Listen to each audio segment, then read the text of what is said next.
Amen, amen, amen, amen. Nous bénissons l'Éternel des armées, le Dieu glorieux qui a permis, bien-aimés dans le Seigneur, que ce midi nous soyons connectés sur cette chaîne de grâce. Que Dieu vous bénisse de partout où vous nous suivez. Nous sommes l'Église La Compassion Divine SCD de Montréal.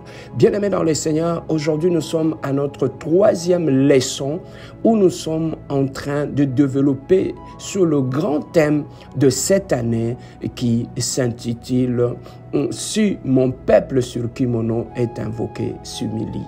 Bien-aimés dans le Seigneur, cette année, c'est une année de la restauration. C'est une année de remplacement, c'est une année où Dieu va restaurer tout ce que tu avais perdu dans ta vie, dans ton mariage, dans ta santé et dans ta maison. Mais bien aimé, toute restauration répond à un principe et ne se fait pas en désordre, ça se fait en ordre. Voilà pourquoi, bien aimé dans le Seigneur, comme Dieu nous a dit, cette année, c'est une année de notre restauration. Voilà pourquoi nous allons à l'école de la restauration. Alors, à notre école de la restauration de ce midi, nous sommes à notre 3e leçon, bien aimé dans le Seigneur. Le thème que nous allons partager avec vous pendant ce peu de temps, ce midi, je l'ai intitulé « L'humilité précède la délivrance ». L'humilité précède la délivrance, c'est le thème que nous allons exploiter ce midi. Bien-aimés dans le Seigneur, nous sommes ce midi dans le livre de 2 Chroniques.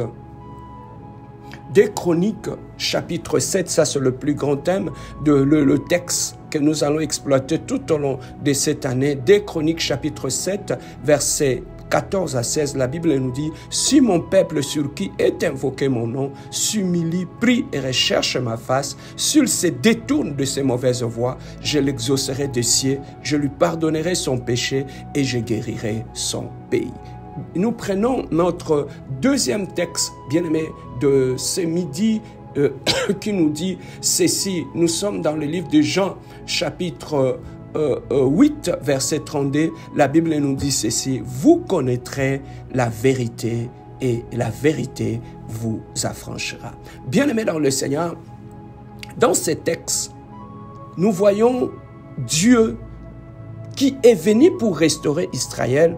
Parmi les conditions qu'il demande à Israël pour que lui puisse entrer et commencer un travail de restauration parmi ce peuple, il a dit « Si mon peuple sur qui est invoqué mon nom s'humilie d'abord ». Nous prenons d'abord cette première partie, s'humilie. Alors Dieu ne s'adresse pas à un peuple étranger. Dieu ne s'adresse pas aux païens, mais Dieu s'adresse d'abord, il dit clairement, sur mon peuple, sur le peuple sur qui est invoqué mon nom. Donc, il parle d'un peuple bien-aimé dans le Seigneur qui invoquait le nom de l'Éternel. Et c'est ce peuple-là avait un problème avec Dieu. Ce peuple-là était parti loin de Dieu. Mais pourquoi ce peuple avait un problème? Pour obtenir sa restauration, Dieu lui-même dit, si mon peuple sur qui est invoqué mon nom s'humilie. Donc c'est un peuple qui invoquait Dieu. C'est un peuple qui invoquait le nom de Dieu. C'est un peuple qui appelait Dieu dans leurs prières. C'est un peuple qui connaissait Dieu. Mais ce peuple avait un problème. Ce problème s'est situé où? Ce peuple n'était pas dans l'humilité. C'est un peuple qui invoquait le nom de Dieu, mais c'est un peuple qui était dans l'orgueil. Et dans leur orgueil, ils sont allés loin de Dieu. Bien aimé, l'orgueil nous amène loin de Dieu. Voilà pourquoi Dieu dit clairement, si mon peuple sur qui mon nom est invoqué s'humilie d'abord. Bien aimé, sommes-nous réellement des chrétiens qui invoquent Dieu, mais qui vivent dans l'orgueil? Voilà, bien aimé, l'orgueil qui était parmi ce peuple qui invoquait Dieu, était un frein à leur délivrance. C'est la race, bien aimé dans le Seigneur, de chrétiens que nous sommes aujourd'hui dans nos églises. Nous sommes des chrétiens qui invoquent Dieu. Nous sommes des chrétiens qui prient le nom de Dieu. Mais le grand problème que nous avons, nous invoquons le nom de Dieu, mais dans l'orgueil. Non plus dans l'orgueil que tout le monde voit, mais bien aimé dans le Seigneur, dans l'orgueil du cœur. Ce que j'appelle l'orgueil caché, la fausse modestie. Bien aimé, je l'avais dit le dimanche à l'église. La gentillesse que tu vois parmi beaucoup de gens, sachez-le que la gentillesse n'est pas le fruit de l'esprit.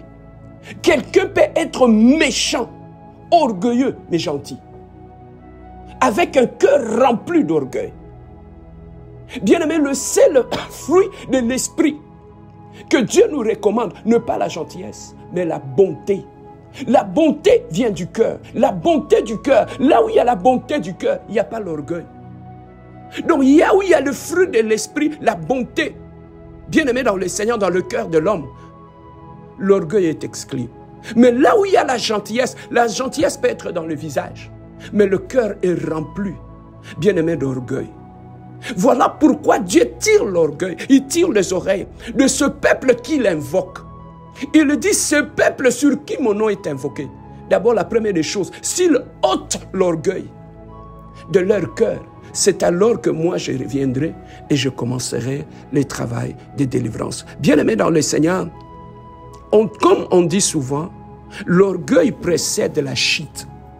Mais ce midi, moi je te dis, l'humilité précède la délivrance. Bien-aimé, là où il n'y a pas d'humilité, que ce soit dans ta vie, dans ton mariage, dans ton église, dans ton ministère, là où il n'y a pas d'humilité, bien-aimé, il n'y a pas de délivrance. Je vais te le démontrer. Dans la Bible, bien-aimé dans le Seigneur, dans le livre de Jean chapitre 8, verset 32, la Bible nous dit, vous connaîtrez la vérité et la vérité vous affranchira. Bien-aimé, la première de délivrance vient d'abord, non pas par la prière, mais par la parole. Comment par la parole? C'est accepter l'autorité de la parole sur sa vie. Accepter l'autorité de la parole. Bien-aimé, lorsque tu acceptes l'autorité de la parole de Dieu, c'est à ce moment-là que les yeux s'ouvrent et que la délivrance commence. Mais pour accepter l'autorité de la parole de Dieu, bien-aimé dans le Seigneur, un cœur orgueilleux, un chrétien qui invoque Dieu, mais orgueilleux, bien-aimé dans le Seigneur, ne peut jamais, alors jamais, accepter l'autorité de la parole de Dieu dans sa vie. Beaucoup de nous chrétiens que nous sommes ici, bien-aimés, nous allons à l'église, nous prêchons, nous servons Dieu, nous faisons tout pour Dieu. Mais le grand problème, nous sommes de la race de chrétiens qui invoquent Dieu, mais avec des cœurs remplis d'orgueil. Voilà pourquoi nous traînons d'année en année avec le même problème. Nous chassons les démons, ils reviennent. Nous chassons, nous brisons les liens. L'influence des liens revient. La sorcellerie de la maison de nos pères reviennent toujours dans nos vies. Comment ça? Dieu n'avait pas prévu ça. Mais il a dit, vous connaîtrez la vérité et la vérité vous affranchira. Donc c'est que lorsque tu acceptes l'autorité de la vérité de la parole de Dieu, c'est à ce moment-là que la délivrance commence. Bien-aimés, le grand problème que nous avons, nous sommes de la race des chrétiens qui invoquent Dieu, mais dans l'orgueil du cœur. Voilà pourquoi notre cœur n'accepte jamais l'autorité de la parole de Dieu. Maintenant, essayons un peu de voir le cœur d'un chrétien qui invoque Dieu, mais qui vit dans l'orgueil. Comment il est? Quelle est la caractéristique d'un chrétien qui invoque Dieu, mais avec un cœur rempli d'orgueil? C'est un chrétien bien-aimé dans le Seigneur. Lorsqu'il y a l'orgueil du cœur, un orgueilleux, la première des choses, il ne cherche pas la gloire de Dieu dans sa vie. Tout ce qu'il fait, il recherche d'abord sa propre gloire. Dieu nous a dit dans sa parole, il ne partage jamais sa gloire avec l'humain. Mais l'orgueilleux, bien-aimé dans le Seigneur, il va au-delà. Comme lui n'obéit pas à l'autorité de la parole de Dieu, lui pour lui, tout ce qu'il fait dans sa vie, il recherche d'abord sa gloire personnelle. S'il va prier, il va prier pour sa propre gloire. S'il va prêcher, il va prêcher pour sa propre gloire. S'il va servir Dieu, il va servir Dieu pour sa propre gloire. S'il va nettoyer l'église, il va nettoyer l'église pour sa propre gloire. C'est en quelque sorte un pharisien moderne qui pense qu'avec les actes, il va séduire les gens. Mais alors que son cœur est rempli d'orgueil et son cœur est loin de Dieu. Voilà, bien-aimé dans le Seigneur. Voilà pourquoi ce midi, je partage avec toi cet enseignement que l'humilité précède la délivrance. Bien-aimé, un orgueilleux n'accepte jamais l'autorité de la parole de Dieu. La deuxième des choses qu'on trouve chez un chrétien qui invoque Dieu, mais qui est rempli d'orgueil, tu vas trouver que ces chrétiens-là, bien-aimés dans le Seigneur, ils ne demandent jamais pardon. il ne demande jamais pardon.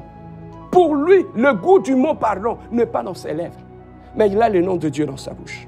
Un chrétien qui invoque Dieu, mais qui vit avec l'orgueil dans le cœur, tu vas trouver que ces chrétiens-là, comme ils n'obéissent pas à l'autorité de la parole de Dieu, la parole de Dieu nous dit, dans la prière de notre Père, pardonne nos offenses, comme nous pardonnons aussi à ceux qui nous ont offensés. C'est ce que la parole de Dieu nous recommande. Donc, lorsqu'on s'approche pour demander pardon à Dieu, c'est à nous d'abord, nous devons pardonner ceux qui nous ont fait du mal. Or, un chrétien orgueilleux, pour lui, cette parole ne veut rien dire. Pour lui, son problème, lorsqu'il veut régler ses conflits, il met Dieu de côté, il met la parole de Dieu à ses côtés. Donc pour lui, bien-aimé dans le Seigneur, quand tu as un problème avec cette catégorie de chrétiens, ce sont des chrétiens dans la plupart des cas, tu vas trouver qu'ils perdent dans des conflits. Parce qu'il ne veut pas connaître sa part de responsabilité et il ne veut pas pardonner ceux qui lui ont fait du mal. Tu vas trouver que ces gens-là, dans la bouche, dans leur conversation, ils ont toujours des noms des gens, ils ont toujours, bien aimés dans le Seigneur, la haine, ils ont toujours la haine cachée des gens. Et comme ils les cachent dans leur cœur, ça ressort dans leur bouche. Il suffirait qu'ils se fâchent pour qu'ils reviennent sur ce que les gens l'ont fait. Donc c'est un chrétien qui est nostalgique, qui vit dans le passé, qui vit dans ce que les gens l'ont fait. Et quand tu vis comme ça, tu n'avanceras pas dans la vie. Pourquoi ces gens-là ne pardonnent pas? Tout simplement parce que pour eux, c'est d'abord leur propre gloire qu'ils recherchent. Bien aimé, un chrétien qui est humble, il pardonne pour que le nom de son Dieu soit glorifié. Malgré le mal qu'ils lui ont fait, lorsqu'il regarde l'œuvre de la croix, il dit, celui qui était innocent, il a pris ma place à la croix. Il est mort pour moi. Moi qui étais coupable. Mais pourquoi pas moi? Pardonnez ceux qui m'ont fait du mal. Voilà comment un chrétien bien-aimé dans le Seigneur, humble, qui reconnaît l'autorité de la parole de Dieu dans sa vie, bien-aimé, même quand il prend une décision, lorsqu'il lit les Écritures lui disent ne faites pas ça, bien-aimé, il ne va pas le faire. Mais un chrétien orgueilleux, bien-aimé dans le Seigneur, il vient passer son temps à l'église inutilement. Tu vas écouter même pendant la prédication, il crie Amen, Amen. Mais bien-aimé, cette parole-là, il est imperméable, son cœur, par rapport à l'autorité de la parole. Donc un chrétien orgueilleux, quand il vient à l'église, la parole ne les change pas comme nous autres. Nous étions mauvais, nous étions méchants. Mais ce qui nous a changé, nous avons été lavés par l'autorité de la parole. Nous l'avons accepté. Et bien aimé, la parole de Dieu nous a lavés. Mais un chrétien qui invoque Dieu, mais qui a un cœur orgueilleux, bien aimé, ces chrétiens-là, quand il vient à l'église, ce n'est pas pour que la parole de Dieu les change. Mais lui se bat avec la parole de Dieu pour changer la parole de Dieu. Lui, ce n'est pas lui qui change, mais la parole qu'on le prêche, c'est cette parole-là qui doit changer. Donc lui, le chrétien orgueilleux, bien-aimé, même quand il écoute la parole de Dieu, son cœur se bat avec l'autorité de la parole. Donc pour lui, il privilégie sa volonté à lui que l'autorité de la parole de Dieu. Voilà pourquoi tu vas trouver beaucoup de chrétiens dans nos églises qui viennent à l'église, qui disent qu'ils aiment Dieu, mais leur vie ne change pas parce qu'ils ne sont pas encore prêts à accepter l'autorité de la parole de Dieu dans leur vie. Voilà pourquoi nous avons des problèmes. Nous qui allons à l'église, nous revenons dans nos familles. Nous sommes à la base de conflits, de divisions dans nos familles, avec le nom de Dieu dans ta bouche, dans nos bouches. Pourquoi? Parce qu'on n'accepte pas l'autorité de la parole de Dieu. Et voilà pourquoi la parole de Dieu ne nous change pas. Nous allons à l'église, nous servons Dieu, nous faisons tout pour Dieu. Bien-aimés dans le Seigneur, quand on revient dans nos familles, aucun impact. Les gens qui sont dans nos familles ne voient même pas le fruit du changement dans nos vies. Nous revenons dans nos mariages. Nous sommes des mauvais maris, des mauvaises femmes. Nous sommes dans l'impolitesse, dans la tétitesse, dans la haine, dans la méchanceté. Les gens qui nous voient à l'église, quand nous revenons dans nos mariages, bien aimés, nos femmes, nos maris ne nous reconnaissent pas que nous sommes chrétiens. Pourquoi? Parce que l'orgueil du cœur n'accepte pas que la parole de Dieu puisse nous changer. Voilà pourquoi Jésus dit, si là que vous voulez vivre la délivrance totale, la première des choses, vous devez d'abord être humble vis-à-vis de la parole de Dieu. Accepter que la parole de Dieu puisse nous changer. Accepter que la parole de Dieu nous montre là où nous avons mal agi, là où nous avons mal parlé. Accepter que la parole de Dieu, bien-aimé, aussi longtemps que tu ne t'es pas encore incliné devant l'autorité de la parole de Dieu dans ta vie, bien-aimé, aucune délivrance. Tu iras à la montagne, tu prieras, tu feras tout, il n'y aura rien. Et dans la plupart des cas, bien-aimé, nous autres, nous qui avons l'orgueil dans nos cœurs, bien-aimé dans le Seigneur, dans la plupart des cas, nous n'acceptons pas l'autorité de la parole de Dieu. Or, la parole, c'est Dieu lui-même. Voilà pourquoi Dieu dit, s'il y a des choses pour lesquelles il a horreur, c'est un regard hautain. C'est le regard de l'orgueilleux. Dieu n'aime pas ça. Bien-aimé, si tu veux vivre la délivrance totale dans ta vie, je te donne un conseil. Commence d'abord par ôter l'orgueil dans ton cœur. Accepter l'autorité de la parole de Dieu. Accepter, bien aimé, la parole de Dieu, c'est comme un miroir. Quand tu te regardes, la première des choses, il ne te montrera pas les sorciers de ta famille. Il ne te montrera pas que le fautif, le ceci, c'est ton oncle, c'est ta tante, c'est ceci ou c'est là. Non. Là, quand tu regardes la parole de Dieu, la première des choses, il va te montrer ton propre visage. Il va te montrer tes failles. Il va te montrer tes défauts. Il va te montrer, bien aimé, que tu agis mal, que ton caractère a un problème. Que là où il faut s'humilier, tu ne t'humilies pas. Tu as l'orgueil caché dans ton cœur. C'est ce que la parole de Dieu va d'abord te montrer. Voilà pourquoi beaucoup, bien aimés dans le Seigneur, pour ne pas se voir ce qu'ils sont, voilà pourquoi beaucoup ne supportent pas la parole de Dieu.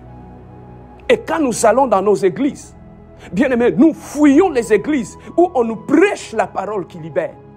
Nous voulons aller, bien-aimés, que le pasteur nous prêche une parole qui nous endort, qui caresse notre orgueil.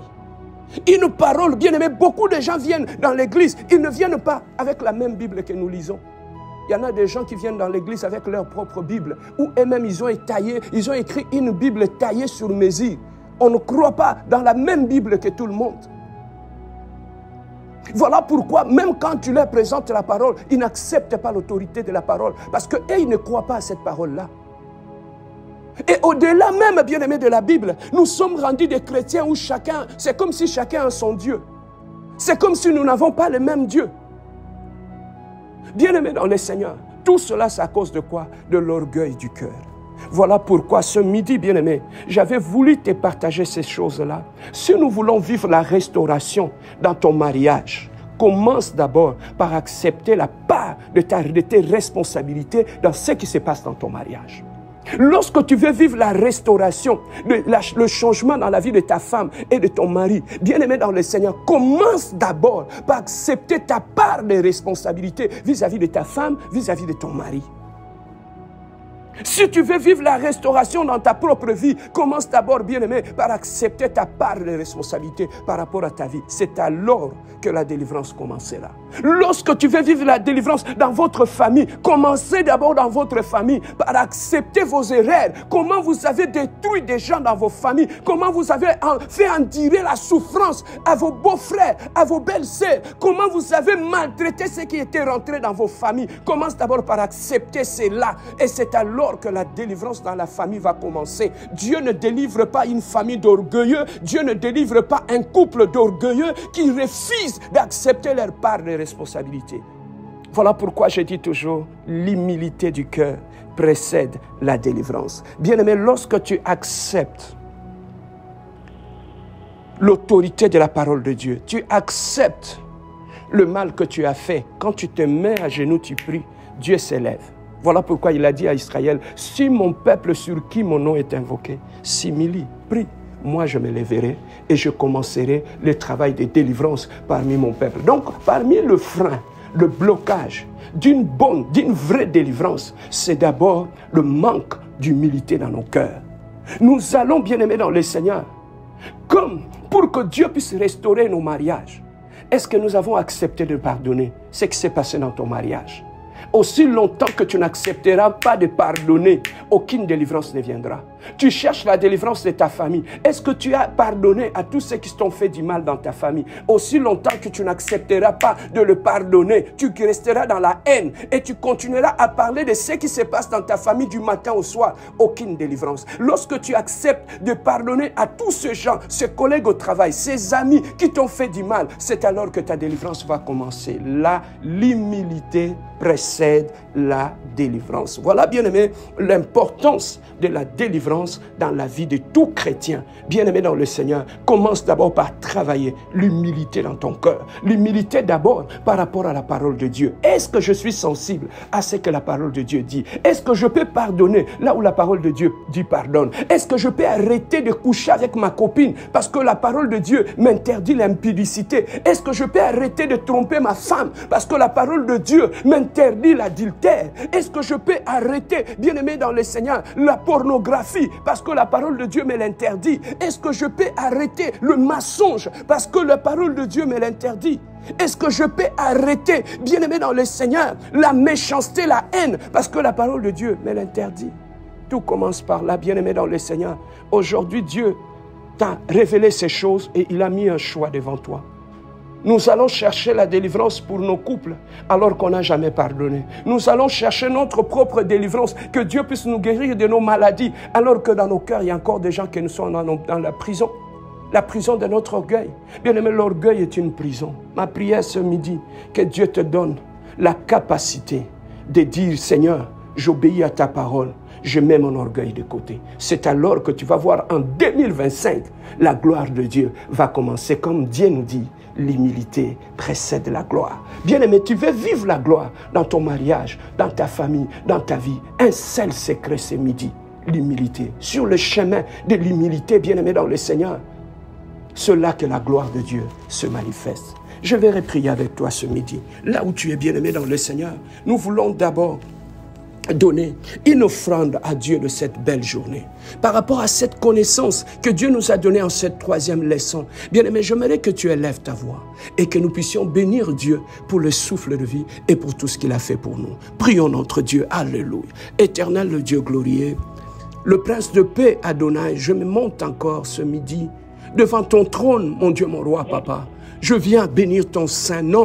Je viens te glorifier, éternel Dieu, parce que tu m'as donné la connaissance ce midi. Seigneur, tu as permis, Seigneur, tu m'as enseigné ce midi. J'ai compris, éternel Dieu de gloire, que l'humilité, Seigneur, précède ma délivrance, Seigneur. L'humilité précède ma guérison, Seigneur. L'humilité précède, éternel Dieu de gloire, la gloire dans ma vie, éternel Dieu. Merci parce que tu m'as enseigné à cette école de la restauration, Seigneur. Tu m'as aidé, éternel Dieu, à comprendre l'autorité de la parole de Dieu dans ma vie éternelle, le Dieu de gloire. Merci Seigneur pour cette parole. Merci parce que tu m'as instruit, éternel Dieu. J'ai compris dans ma vie, ce n'est pas ma volonté qui prime, mais c'est la volonté de Dieu. J'ai compris dans ma vie, Seigneur, même si ça fait mal, même si mon cœur refuse, Seigneur, que je m'incline devant l'autorité de ta parole. Éternel le Dieu de gloire, ce midi, merci Seigneur de m'ouvrir les yeux. Merci de m'enseigner, éternel le Dieu de gloire, que ma délivrance ne commencera pas, Seigneur, dans la prière en chassant les démons seulement, mais ma délivrance commencera lorsque je serai, éternel, sur la voie de l'humilité. J'accepterai mes failles et mes erreurs. Merci, Seigneur, de m'avoir ouvert les yeux. Merci pour cette sagesse, éternel Dieu. Merci pour cette maturité, éternel Dieu, que dans ma vie, Seigneur, que je marche dans la voie de l'humilité, la voie de l'humilité, dans mon ministère, dans mon église, dans mon mariage, dans ma famille, parmi mes frères et mes sœurs. Seigneur, que je marche dans la voie de l'humilité. Seigneur, merci éternel le Dieu de gloire pour cet enseignement qui a délivré mon âme, qui a délivré mon esprit, éternel Dieu. Je bénis ton saint nom, je glorifie ton saint nom, je magnifie ton saint nom, j'exalte ton saint nom. Oh, gloire à toi, éternel le Dieu de paix, gloire à toi le Dieu glorieux, gloire à toi le Dieu véritable, gloire à toi le Dieu incomparable, le Dieu saint, éternel le Dieu de gloire. Alléluia. Oui, bien-aimé, pour finir, nous allons prier.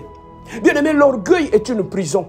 Lorsque tu ne sors pas dans cette prison, bien-aimé, tu ne peux rien faire. Tu ne peux pas progresser. Lorsque tu vis dans cette prison, bien-aimé, tu ne peux rien faire. Voilà pourquoi ce midi, nous allons demander à Dieu qu'il nous délivre de cette prison. Qu'il nous délivre de cette prison, bien-aimé dans le Seigneur. Parce que nous ne voulons pas être un peuple qui invoque le nom de l'Éternel, mais qui vit dans l'orgueil dans leur cœur. Mais bien-aimé, demande à Dieu qu'il puisse te délivrer de cette prison, de l'orgueil qui empêche ta guérison de maladie, qui empêche ta délivrance, qui empêche que tu te maries, qui empêche même que tu sois guéri, qui empêche même que tes voies soient ouvertes. Bien-aimé, demande à Dieu, Seigneur, ce midi je prie, délivre-moi de la prison de l'orgueil. Prions notre Dieu, alléluia. Oh éternel, le Dieu de gloire, papa. Oh, ce midi j'ai entendu ta parole. Éternel, le Dieu de gloire, je viens prier pour ma délivrance, éternel, le Dieu. La délivrance de mon frère et de ma soeur, la délivrance éternelle de ma femme, la délivrance de mes enfants, la délivrance de ma famille, ma propre délivrance, éternel, le Dieu. Délivre-moi, éternel, le Dieu de gloire, de cette prison de l'orgueil, éternel, le Dieu. Délivre-moi, éternel, le Dieu de gloire, de cette influence de l'orgueil, éternel, le Dieu. Je prie pour ma délivrance ce midi, éternel, le Dieu de gloire. Je monte sur cette montagne de prière, éternel, le Dieu de gloire, pour chercher la délivrance, éternel, le Dieu. Délivre-moi, éternel, le Dieu, de l'orgueil qui empêche ma délivrance. Délivre-moi, éternel, le Dieu, de cet orgueil qui empêche que je puisse accéder à ma bénédiction, Seigneur. Éternel, tu as dit, tu résistes aux orgueilleux. Éternel, Dieu de gloire, délivre-moi, éternel, le Dieu, de cet orgueil qui m'oppose à Dieu, Seigneur. Délivre-moi de cet orgueil qui m'empêche d'être un bon mari dans mon mariage.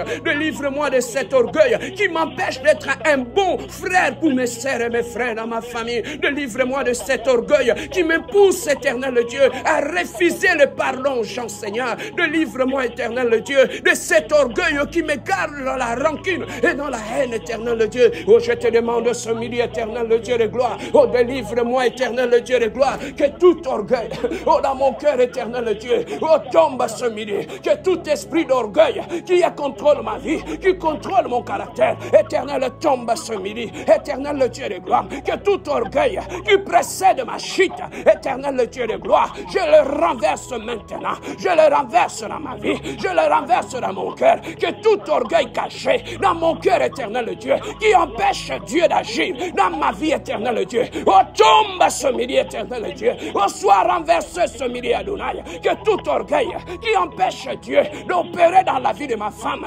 éternel le Dieu de gloire, détruis l'orgueil dans la vie de ma femme, détruis l'orgueil dans le cœur de ma femme, détruis l'orgueil dans l'esprit de ma femme. Que tout orgueil, éternel le Dieu, qui empêche Dieu d'opérer dans la vie de ma femme, que cet orgueil tombe, que cet orgueil tombe, que cet orgueil tombe, éternel le Dieu de gloire. Que tout orgueil dans mon couple, éternel, soit renversé. Que tout orgueil dans le cœur de mes enfants soit renversé, mon Dieu, mon roi. Que tout orgueil dans ma famille, parmi mes frères et mes soeurs, éternel le Dieu de gloire, je renverse, éternel le Dieu, tout orgueil, éternel le Dieu, qui amène la haine, qui amène la division dans nos familles, éternel le Dieu. Que l'autel de la haine, oh, tombe, Jésus. Que l'autel de l'orgueil, oh, soit renversé, Jésus. Éternel le Dieu de gloire, je demande la délivrance. Je demande la délivrance ce midi. Éternel le Dieu de gloire, l'humilité précède la délivrance. Éternel, donne-moi l'humilité qui précède la délivrance. Donne à ma femme l'humilité qui précède la délivrance. Donne à mes enfants l'humilité qui précède la délivrance. Donne à mes frères et mes soeurs l'humilité qui précède la délivrance, Seigneur. Éternel le Dieu de gloire, nous venons à toi, Adonai. Nous venons à toi, le Dieu glorieux. Nous venons à toi, le Dieu puissant. Nous venons à toi, le Dieu incomparable. Nous venons à toi, le Dieu insondable. Éternel le Dieu de gloire, ce midi, éternel le Dieu, répands encore l'humilité dans nos cœurs, éternel le Dieu. Répands encore l'humilité dans le cœur de mes frères et mes soeurs. Répands encore l'humilité dans le cœur de ma femme, Seigneur. Répands encore l'humilité dans le cœur de mes enfants. Seigneur de gloire, papa, répands sur moi l'humilité, éternel le Dieu, qui attire la délivrance. Répands sur moi l'humilité devant ta parole, l'humilité dans ma vie, Seigneur de gloire. Oh Adonai, le Dieu puissant. Oh Adonai, le Dieu glorieux. Oh Adonai, le Dieu incomparable. Éternel, le Dieu de gloire. Donne-moi l'humilité. Donne-moi l'humilité. L'humilité dans mes paroles. L'humilité dans mon cœur. L'humilité dans mon caractère. Éternel, le Dieu de gloire. Je vais vivre ta gloire. L'humilité qui fait précéder la gloire. L'humilité qui attire la gloire. Seigneur, ce midi, je te demande une chose dans ma vie. L'humilité qui attire la gloire dans mon mariage, Seigneur. L'humilité qui attire la gloire dans mon mariage. L'humilité qui attire la gloire dans la vie de ma femme, l'humilité qui attire la gloire dans la vie de ma famille, l'humilité qui attire la gloire dans mon église, l'humilité qui attire la gloire dans mon cœur, éternel Dieu. Rends-moi humble, éternel Dieu. Donne-moi, éternel Dieu, la richesse de l'humilité, l'humilité qui précède la gloire, l'humilité qui attire la gloire, l'humilité qui attire la gloire. Seigneur, que mon cœur en 2025 soit rempli de l'humilité qui attire la gloire, éternel Dieu.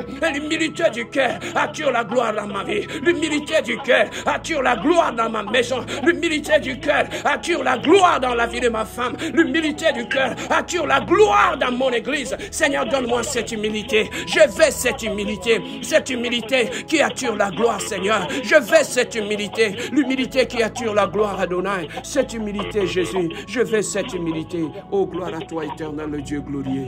Alléluia. Laissez-moi prier pour toi. Éternel, le Dieu de gloire, Papa, je prie ce midi pour mon frère et ma soeur qui m'écoutent présentement. Seigneur, accorde à mon frère et à ma soeur l'humilité, Seigneur, qui fait précéder la gloire. Seigneur, que l'humilité du cœur attire la gloire dans sa maison, dans sa vie, dans son mariage. Que l'humilité, Seigneur de gloire, attire la gloire dans tout ce qu'il accomplit, éternel, le Dieu de gloire. Éloigne l'orgueil de son cœur. Seigneur, éternel, le Dieu, répands ton humilité dans leur cœur, dans le nom glorieux et puissant de notre Seigneur Jésus-Christ. Nous avons ainsi prié et nous disons Amen. Oui, bien-aimés dans le Seigneur, si vous voulez aller réécouter encore ce message, allez vous inscrire sur notre page YouTube où nous partageons toutes les leçons. Nous sommes à notre 3e leçon. Si vous voulez réécouter la première, la 2e leçon, allez sur YouTube. Vous serez bénis et enrichis par rapport à cette série d'enseignements. Que Dieu vous bénisse et bon midi à tous.